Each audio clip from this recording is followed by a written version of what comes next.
15 years ago, I went on an October morning ride with my three other brothers. We were down in our hometown and visiting for Thanksgiving, and we decided to get up early, and two of my brothers have their own horses, and the other two brothers, myself and my other brother, we borrowed horses from the farm that we went out to. And we decided to go on an early morning ride, starting at the crack of dawn and heading down across the plateaus and down onto the riverbeds of the South Saskatchewan River. So it was a cool morning, and we get the horses geared up, and one of the things that my more experienced brother said is, watch out for the horses first thing in the morning. They may not want to go where you're going, and they may have a bit of a rodeo. So we were quite a ways out from the pen by then, and I thought, okay, everything's good. And all of a sudden my horse decided it was going to buck, and it decided to buck 5 or 6 times, and I only did what I could is to react. I pulled back on the reins, I grabbed the saddle horn, squeezed my knees up under the saddle horn, and I hung on and kept trying to pull him around and pull him back, and I managed to stay on. I didn't fall. My brothers were hooting and hollering, thinking I was going to crash and burn, but it didn't happen. And so the horse eventually settled down after it took its time to get whatever was in its system out of the system. So we continued to ride, and we saw a lot of the prairie land, a lot of different coulee trails. Then we got down onto the river flats, and in the fall, rattlesnakes generally are starting to move back towards their dens for the winter.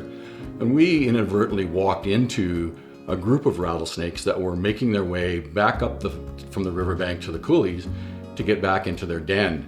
And as soon as we heard the rattles, we knew we needed to stop, so we stopped. And the horses were quite quiet, and they obviously had heard this before. And we backed the horses slowly out of where we were and took a different direction. And the rest of the ride was actually a great ride and uneventful. The reason I'm telling you this story is that I like to use the analogy of a horse and a rider to explain the differences between our rational thinking and our emotional thinking. So the horse is that emotional part of our brain, and it represents the fact that it's bigger than us, it's more powerful than us, and it can do its own thing whenever it wants to, which is much like our emotions.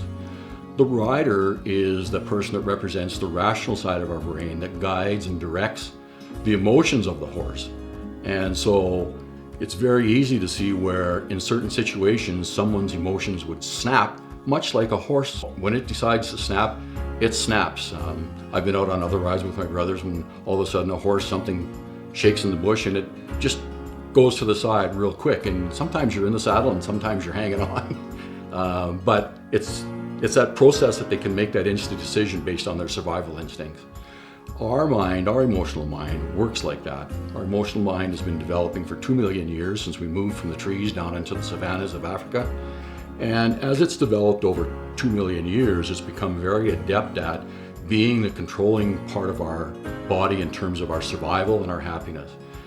The rational part of our brain, the thinking side, has developed over the last 60,000 years. So as a course of that development, this part of our brain is really the newest part, and it's still developing.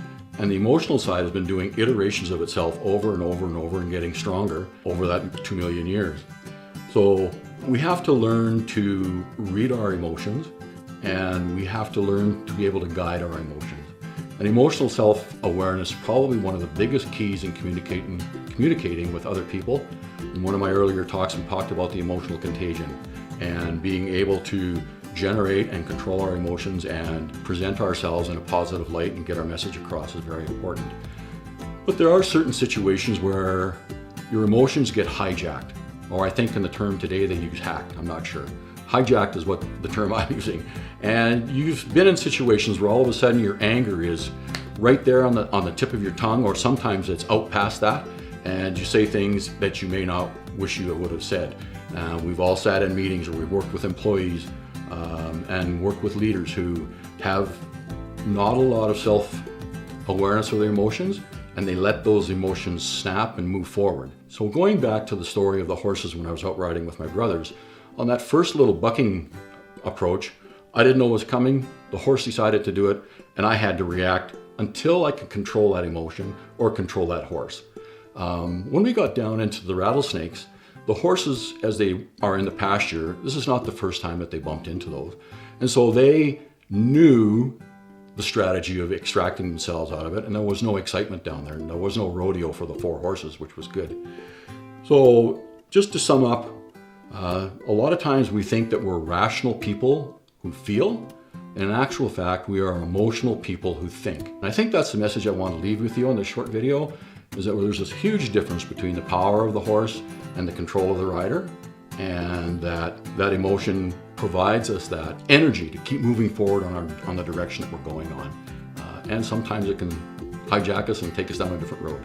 So thanks again for letting me tell you a little short story about rational emotional thinking. Again, if you want to connect with me, connect to Dana on LinkedIn, or you can connect me by email, dana@rippledynamics.com, or you can visit the website at www.rippledynamics.com.